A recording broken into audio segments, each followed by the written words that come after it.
Let's talk about how we can help a child cope with a death. Claudia Jewett, in her book, Helping Children Cope with Separation and Loss, discusses the stages of grief a child will go through after the death of a loved one. Keep in mind that developmental psychologists tell us a child begins to conceptualize about age 7. Prior to that, a child will respond to a death in a sensed manner.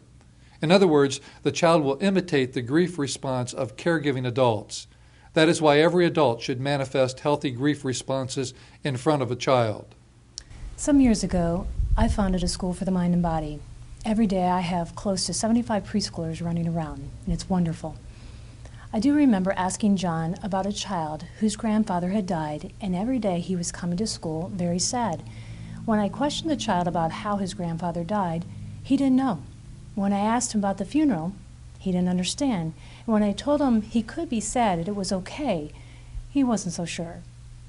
Children need to have as many details about the death that they are developmentally ready to hear. We need to be truthful with them and not use euphemisms like grandfather expired. We need to give them a secure environment, like their bedroom, when we discuss the death with them. It is very important to let the child express his or her feelings through conversation, play, painting, or drawing. For social support and the ability to recall in the future, it is important to take the child to the funeral and the cemetery. Don't be afraid to let the child tell others about the death. You'll find out how much they really do understand. And always be available to answer questions. Any feeling they express, you should validate. Let's take a look at Jewett's 8 stages. Stage 1, shock. Children will become very mechanical after a death, much like a robot, just going through the motions. They may sit and gaze into space, punctuated by outbursts of crying and panic. Eventually, they will accept the loss. Stage 2, alarm. Children are about safety and security. When someone in their environment is missing, especially a protector, provider, or playmate, they feel less safe and secure. This may cause physical problems like sweating, dry mouth, fighting, immobilization, bowel and bladder relaxation. Sometimes they cannot sleep or they want to sleep with an adult. Stage 3, disbelief. A child may refuse to believe the loved one is dead. They may close their eyes or put their hands over their ears. All of this points to disbelief. In the child's disbelief, there may be devaluation of the loved one. The child may say, the person wasn't that important to them anyway. Stage 4, hyperactivity.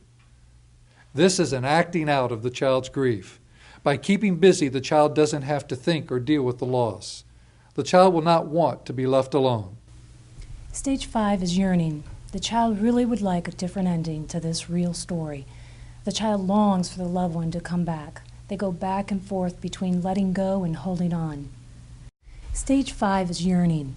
The child really would like a different ending to his real story. The child longs for the loved one to come back. They go back and forth between letting go and holding on. Stage 6 is searching. This is when the child begins to look for the person who died.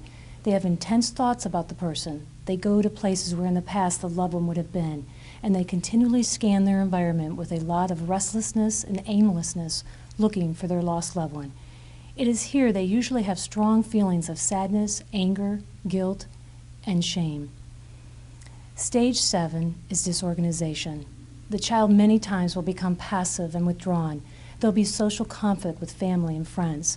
Frequently, the child will not be responsible with chores and homework and will not complete tasks. School grades will suffer. And finally, stage 8 is reorganization. The child is no longer preoccupied with the loss. Tasks are complete, grades get better, and the ability to attach emotionally becomes real and meaningful again. If you would like to learn more about children and death, please select one of the options on this page.